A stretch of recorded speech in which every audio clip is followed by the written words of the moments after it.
తిరుపతిలో భారీగా గంజాయి పట్టుబడింది. కేటీ రోడ్డులో గంజాయిని తరలిస్తున్న ఇద్దరిని పోలీసులు అరెస్ట్ చేశారు. వారి వద్ద నుంచి 22 కిలోల గంజాయిని స్వాధీనం చేసుకున్నారు. పట్టుబడిన వారిలో ఒకరు మాజీ మంత్రి పెద్దిరెడ్డి రామచంద్రారెడ్డి స్వగ్రామం ఎర్రాతివారిపల్లకు చెందిన గుణశేఖర్ గా గుర్తించారు. నిందితులు ఇద్దరు యశోదా నగర్లోని గదిని అద్దెకు తీసుకుని గంజాయిని చిన్న ప్యాకెట్లు తయారు చేస్తున్నట్లు గుర్తించారు. స్పెషల్ డ్రైవ్ లో ఎవ్రీడే ఎక్కడో చోట చెకింగ్ చేయడము, దాంట్లో వెహికల్ చెకింగ్ చేయడము, దాంట్లో ఇన్ఫర్మేషన్ మీద రైడ్ చేయడం అనేది ప్రత్యేకంగా ఎవరికి వాళ్ళు పోలీస్ స్టేషన్ వైపు ప్లాన్ చేసుకోవడం జరిగింది. వీళ్ళిద్దరు వ్యక్తుల దగ్గర ఒకరి దగ్గర 10 కేజీలు, ఒకరి దగ్గర 12 కేజీలు సీజ్ చేయడం జరిగింది.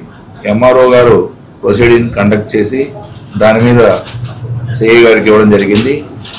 ఇందులో వాళ్ళ దగ్గర దొరికింది కాబట్టి వాళ్ళ వరకే కేసు కాదు, వాళ్ళు ఎక్కడి నుంచి తెచ్చారో, ఎలా తెచ్చారో, వాళ్ళకి సప్లై చేసిన వాళ్ళు ఎవరని ఫ్రంట్ ఫార్వర్డ్ అంతా బ్యాక్వర్డ్ 2 దీనిలలో ఎగ్జామిన్ చేసి ఇది ఎటు నుంచి వచ్చి ఎటు పోతుంది తిరుపతి నగరానికి అనే మూలాలు కనిపెట్టడానికి ప్రత్యేకంగా టీముల ద్వారా జరుగుతోంది.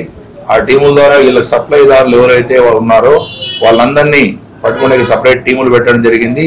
అది త్వరలోనే వాళ్ళని పట్టుకోవడం జరుగుతుంది.